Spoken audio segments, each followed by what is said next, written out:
Salam sepak bola, teman-teman netizen atau warganet yang saya hormati semuanya. Di konten terbaru hari ini, saya ingin memberikan review dan juga preview dari pertandingan di Liga Champions. Pertama adalah review dari pertandingan antara Manchester City versus Leipzig, yang berakhir untuk kemenangan Manchester City dengan skor 7-0. Dengan kemenangan ini, teman-teman, berarti Manchester City berhasil lolos ke babak perempat final dari Liga Champions musim ini dengan skor agregat 8-1. Dan memang bukan merupakan sebuah kejutan bahwa City berhasil lolos ke babak perempat final, kan teman-teman? Tapi kejutannya adalah mereka bisa membantai Leipzig dengan skor 7-0. Ini tentu sebuah kejutan besar. Karena seperti yang sama-sama kita pahami, bahwa Leipzig juga adalah salah satu tim papan atas dari Jerman. Bahkan dalam 5 atau 6 musim terakhir, mereka selalu bersaing di papan atas. Bahkan sebelum pertandingan leg kedua ini lawan City, Leipzig itu sejak bulan September baru kalah 2 kali. Artinya keberhasilan dari Manchester City ini adalah sesuatu yang spektakuler. Dan juga saya melihat dengan jelas para pemain City itu tidak melakukan kesalahan yang bisa dimanfaatkan oleh para pemain Leipzig. Bahkan Leipzig hanya bisa menciptakan satu peluang yang berbahaya sepanjang 90 menit jalannya pertandingan. Dan Erling Haaland, siapa lagi kalau bukan Erling Haaland, berhasil mencetak total 5 gol. Jadi yang saya melihat nih teman-teman, para pemain Leipzig mengandalkan sistem low block. Artinya bertahan cukup dalam. Oke, gak masalah mau bertahan cukup dalam, tapi jangan panik.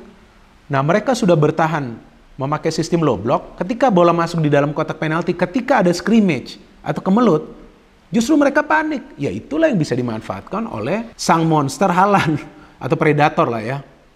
Kan saya selalu katakan bahwa Haaland ini adalah predator di dalam kotak penalti. Jadi 99% dia akan mencetak gol ketika dia mendapatkan bola di dalam kotak penalti. Saya siarankan pertandingan ini teman-teman dini hari tadi. Dan saya jelaskan bahwa bagi para pemain City yang penting mereka bisa mengalirkan bola dengan baik dan menekan para pemain Leipzig dari menit-menit awal. Sedangkan bagi Leipzig, ya mereka harus bisa memberikan pressing kepada para pemain City. Tapi ternyata City saja yang bisa membangun serangan dengan rapi, ya karena itu dia tidak ada pressing dari para pemain Leipzig di tengah. Memang para pemain Leipzig coba untuk bermain dengan mengandalkan counter attack, tapi mereka tidak bisa menyusun sebuah counter attack yang rapi. Kenapa? Karena mereka mengandalkan umpan-umpan pendek. Memang ada satu kali mereka memberikan direct pass yang hampir saja menciptakan peluang ketika Ederson keluar dari garis gawangnya, tapi hanya itu saja sekali. Jadi seandainya para pemain Leipzig mengandalkan direct passes, mungkin itu bisa lebih bermanfaat bagi mereka. Karena para pemain City bermain dengan high line of defense. Kan sering saya jelaskan, kalau City sudah defend, ya andalkan direct passes atau umpan terobosan secara cepat untuk bisa membuka pertahanan dari City. Kalau cuma main umpan-umpan pendek, kemungkinan besar tuh akan diblok. Dan proses-proses serangan dari Manchester City ini kan nggak mengandalkan satu atau dua pemain ya. Teman-teman lihat saja. Bisa ada Grealish, bisa ada Gundogan, bisa ada De Bruyne, bisa ada Bernardo Silva. Tapi sayangnya para pemain Leipzig tidak bisa menyulitkan mereka, tidak bisa memberikan mereka penekanan. Seharusnya sudah harus langsung di pressing mereka, mulai dari lini tengah. Nah maka itu kan, dalam 10 menit awal, City itu bisa menciptakan 2 peluang yang berbahaya. Satu dari Gundogan, nah ketika dia mendapatkan umpan dari De Bruyne, nah De Bruyne saja bisa free tuh di sayap. Tapi sayang syuting dia melenceng ke atas. Dan yang kedua, ketika Nathan Ake memberikan umpan kepada Haaland, yang dia menyontek bola tapi bisa di-save oleh penjaga gawang dari Leipzig. Dan kemudian ada juga peluang dari Grealish yang ketika dia coba untuk mencetak gol tapi terkena pemain dari Leipzig, deflected corner. Sebelum akhirnya Erling Haaland bisa mencetak gol dari penalti. Nah penalti ini debatable juga sih teman-teman, karena saya melihat pemain dari Leipzig itu Hendrik, kan dia kan tidak melihat bola juga ya, dan dia sambil melompat. Tapi ya menurut wasit posisi tangan dari Hendrik itu tidak natural. Artinya dengan terkena tangan dari Hendrik, bola itu berubah arah. Nah seharusnya nih wasit-wasit di Premier League juga belajar nih dari wasit-wasit di Liga Champions yang konsisten. Ya pokoknya kalau terkena handball dengan tangan dalam posisi yang tidak natural, nah itu harus penalti. Kan kalau di Premier League sering banget nih kejadian pemain dalam posisi tangan yang juga bergerak, tapi gak dikasih penalti. Nah ini yang harus mereka pelajarin sekarang dari wasit-wasit di Liga Champions. Sebelumnya juga kan kita lihat tuh pertandingan Chelsea lawan Dortmund, kan ada pemain Dortmund yang kena handball, ya jelas itu adalah handball, bola berubah arah.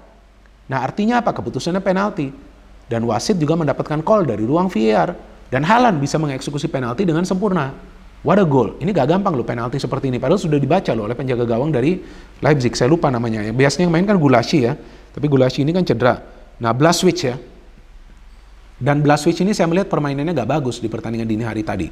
Banyak save-save yang dia lakukan itu justru dimanfaatkan oleh Haaland ya.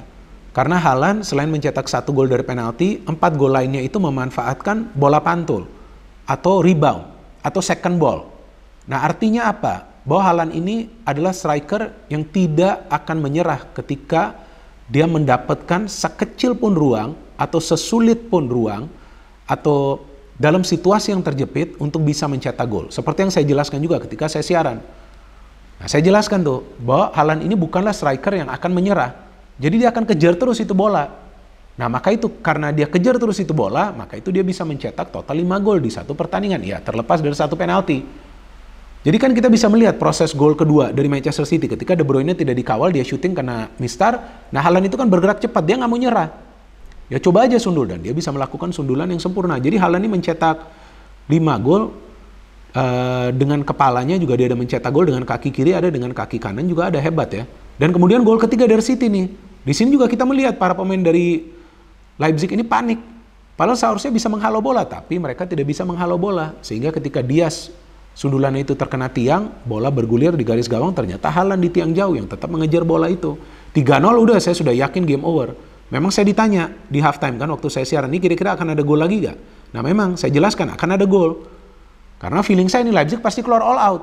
Dan City dengan Leipzig keluar all out, ya pasti akan bisa merancang sebuah counter yang cepat. Dan ternyata yang menambah gol itu adalah Manchester City. Nah Gundogan kan kita melihat proses golnya kan cakep banget kan dari Gundogan kan. Ada total 6 passing yang dilakukan oleh para pemain City melibatkan 5 pemain sebelum Gundogan itu bisa mencetak gol setelah dia diberikan umpan oleh Grealish. Nah, where is the marking? Gak ada kan? Dia bisa mencetak gol yang indah. Setelah itu Haaland kita lihat mencetak gol dari situasi rebound, kipernya udah save mencetak gol. Haaland lagi mencetak gol. Membuat skor akhirnya menjadi 6-0 ya. Nah, ketika skor sudah 6-0 ya udahlah Leipzig mau bikin apa? Tentu mereka sudah down lah mentalnya ya. Dan juga yang menarik saya melihat bahwa Pep Guardiola mengganti Erling Haaland ya. Jadi Haaland hanya bermain 62 menit loh teman-teman ya. Tentu untuk menjaga kebugarannya karena City masih punya peluang menjadi juara di Premier League, Piala FA dan juga tentunya Liga Champions. Yang masuk kalau nggak salah adalah Alvarez tuh. Nah Alvarez memang nggak mendapatkan peluang, tapi Mahrez yang sebelumnya masuk kita lihat mendapatkan 1 peluang untuk mencetak gol sebelum akhirnya De Bruyne yang menurut saya adalah otak kreator, otak permainan. Kreator serangan dari Manchester City mencetak gol terindah di pertandingan ini ketika dia syuting dari luar kotak penalti dan bisa menjebol gawang dari Blažević. Nah, apa yang bisa kita pelajarin dari pertandingan ini bahwa para pemain City tidak terlalu lama mengambil keputusan. Ketika dapat bola, coba kirim umpan. Ketika ada ruang, coba syuting dan itu mereka lakukan dengan sempurna. Nah, artinya ketika lawan City, ya tim-tim lawan itu kalau mau main bertahan, ya jangan terlalu menunggu di dalam. Kalau mau nunggu sampai ke dalam, main low block, ya jangan panikan di dalam kotak penalti. Nah, para pemain Leipzig ini panikan. Tampaknya mereka mentalnya belum kuat ya untuk bermain di Liga Champions. Ya, padahal pelatih mereka ini bagus loh, Marco Rose. Bukan pelatih yang jelek ini. Bahkan lihat sistem permainan mereka di leg pertama kan sempat juga menyulitkan Manchester City. So this is a well-deserved win for Manchester City. Dan De Bruyne yang absen di leg pertama menjawab kepercayaan dari Pep Guardiola. Karena sebelumnya juga kita tahu ya bahwa Pep Guardiola ya sedikit lah mengkritik De Bruyne ya bahwa performanya mulai menurun, tapi De Bruyne menjawabnya dengan baik. Dia memberikan banyak umpan kunci dan jika bukan karena De Bruyne maka saya pikir belum tentu juga City bisa menang dengan skor yang telak. Dan sekarang saya ingin memberikan preview dari pertandingan besar di Liga Champions antara Real Madrid versus Liverpool yang akan dimainkan nanti. Ya kita sama-sama tahu bahwa Madrid sudah menang di kandang Liverpool ya dengan skor yang telak 2-5 teman-teman. Tapi bagi saya pertandingan ini belum berakhir. Liverpool masih punya peluang karena tidak ada yang mustahil dalam sepak bola. Tapi untuk bisa melakukan comeback, Liverpool membutuhkan keajaiban. Karena kita tahu form dari Madrid di Bernabeu. Sulit banget kan untuk mengalahkan Real Madrid. Ya kalaupun mereka kalah, ya mungkin kalahnya juga dengan skor tipis atau maybe ya draw. Nah di leg pertama itu saya melihat taktik dari Jurgen Klopp itu sudah benar ketika Liverpool itu bisa mencetak 2 gol secara cepat kan karena mereka pressingnya ketat. Tapi sayangnya setelah unggul 2-0 saya melihat mereka menurunkan tempo permainan. Nah seharusnya mereka tetap bermain dengan tempo tinggi di Anfield. Ya kan, di Anfield. Karena itu kan di kandang mereka sendiri. Tapi ketika mereka menurunkan tempo, ketika pressing dari para pemain tengah mereka itu tidak sebaik seperti sebelumnya. Nah disitulah ada ruang dan waktu bagi para pemain Madrid. Karena para pemain Madrid ini kan mengandalkan direct play. Direct play itu apa? Dapat bola, yang mereka pikirkan adalah memberikan bola kepada pemain lain yang melakukan pergerakan tanpa bola secara cepat ke dalam ruang pertahanan dari tim lawan. Maka itu teman-teman perhatikan, tidak banyak mereka membuang-buang waktu dengan menguasai bola. Maka itu Madrid tidak selalu unggul dari segi ball possession di setiap pertandingan mereka. Nah, untuk pertandingan ini, yang saya ikutin beritanya bahwa Henderson kemungkinan tidak bisa bermain. Bajcetic kemungkinan memulai pertandingan ini dari bangku cadangan. Luis Diaz belum bisa turun, Thiago belum bisa turun. Nah, artinya Liverpool harus kuat di tengah nih. Jika Henderson gak turun, mungkin Milner yang akan main. Nah, Milner kuat gak nih? Lawan Tchouaméni, atau mungkin nanti jika Camavinga yang turun, atau mungkin jika Valverde dimainin di tengah, gak main sebagai penyerang sayap. Nah, pressing mereka harus kuat nih lawan Madrid. Nah, sama juga nih taktik kalau mau lawan Madrid, menyulitkan para pemain mereka yang di tengah. Ada Kroos, ada Modric, mereka itu harus dikawal ketat supaya aliran bola tuh gak jalan ke depan. Ke Benzema, apalagi kepada Vinicius. Nah, untuk pertandingan ini Real Madrid juga tidak bisa memainkan David Alaba yang saya baca beritanya belum fit ya. Tapi ya Mendy kemungkinan sudah bisa bermain, Rudiger, Militao, kemudian Carvajal atau mungkin juga Nacho. Tapi di depan saya harapkan bahwa Valverde main di depan aja, karena ini kan bermain home. Karena Valverde ini tusukan-tusukannya berbahaya dan juga umpan-umpan kuncinya ya bisa bermanfaat lah ya bagi Karim Benzema atau juga Vinicius. Karim Benzema yang sebelumnya tidak bermain di Liga dikabarkan sudah fit dan akan bermain dari awal, jadi tentu membutuhkan peran dari Karim Benzema di pertandingan ini. Teman-teman, kita tahu this is a big match, dia adalah big player for big matches. Jadi ya kalau menurut saya ini adalah sebuah misi yang sangat sulit ya bagi Liverpool untuk membalikan keadaan. Memang saya baca di berita banyak yang mengatakan ya Liverpool sebelumnya kan bisa comeback lawan Barca ya, tapi itu kan comebacknya di Anfield, ini di Bernabeu bos, gak gampang ya kan. Dan bagi Real Madrid yang saya harapkan, mereka jangan anggap remeh Liverpool.